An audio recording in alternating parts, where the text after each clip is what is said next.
Let's bring in pollster Justin Wallin for some reaction to the debate that took place yesterday. Justin, good morning to you. So second debate in the books. Who's your top finisher? Well, it's a difficult question to answer because you could certainly see the pressure that was on all the candidates to stand out. There's a lot of squabbling. There was a lot of talking over each other. But ultimately, it's difficult for me to say that anyone really did rise above the fray. I think decent arguments could be made, but unfortunately, I think all of the 7 candidates spent 2 hours, and at the end of the day, none of them meaningfully and lastingly differentiated themselves from each other. It was largely an unmemorable night. I think that is true to an extent. I think out of the 7, the one that really stood out, both as presidential with good answers and from a calm, cool, and collected perspective, was Ron DeSantis. He also did an excellent job of driving home what he did in Florida really well. That said, Justin, let's put up this poll. In an Iowa poll, Donald Trump is over 50%. We're going to go to, I believe, New Hampshire. You see, in New Hampshire, he's over 50% as well. So was any of what you saw last night enough to close the gap? Not by a long shot, and that's what I was talking about when we started. There definitely were some points that were well made, but with a gap like that of 30 points and in national polls as many as 40 points, it is an almost insurmountable lead without a truly breakout moment. And that takes some kind of sparkle that we just didn't see there. We saw a lot of people punching at their weight or below their weight, but no one punching above their weight, and that's what it's going to take to really be a credible competitor to Donald Trump. Okay, so on the other side of the aisle, after the debate, Sean Hannity spoke to California Governor Gavin Newsom, who was there to give the Democratic rebuttal. And take a listen to this moment about whether or not he plans to run for president in 2024. Watch this.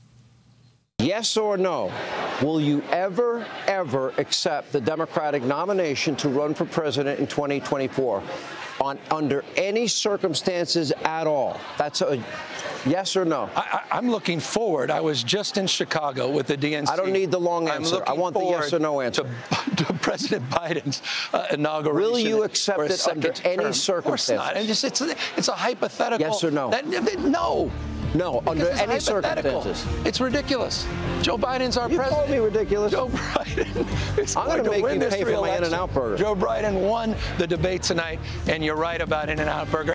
All right, so Justin, Gavin Newsom finally got there. He finally said no, but Sean Hannity really had to drag it out of him. So how do you read that? Do you think that Joe Biden is 100% going to be the candidate in 2024 on the Democratic side?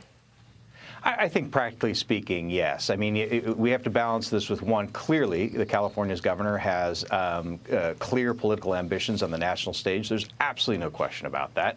And given the opportunity, I think he would jump at it. But the opportunity would have to be dramatic. I do not think California's governor has the appetite to go head-to-head with the president in a primary and express himself that way. It would actually have to be something wherein President Biden withdrew, which would almost certainly have to be for some unforeseen health reason. So I don't see that playing out unless something happens on a health space with the president. I'll agree with Newsom on 2 points. One, I think Biden won the debate in the sense that the candidates did not take enough of an opportunity to attack Bidenomics. Here you have a debate on Fox Business, and yet there wasn't a percentage of the debate enough of a focus on Bidenomics. Second, In-N-Out's amazing. Nobody can disagree with that. Justin Wallin, we appreciate your time as always. Thank you, sir. It's my pleasure.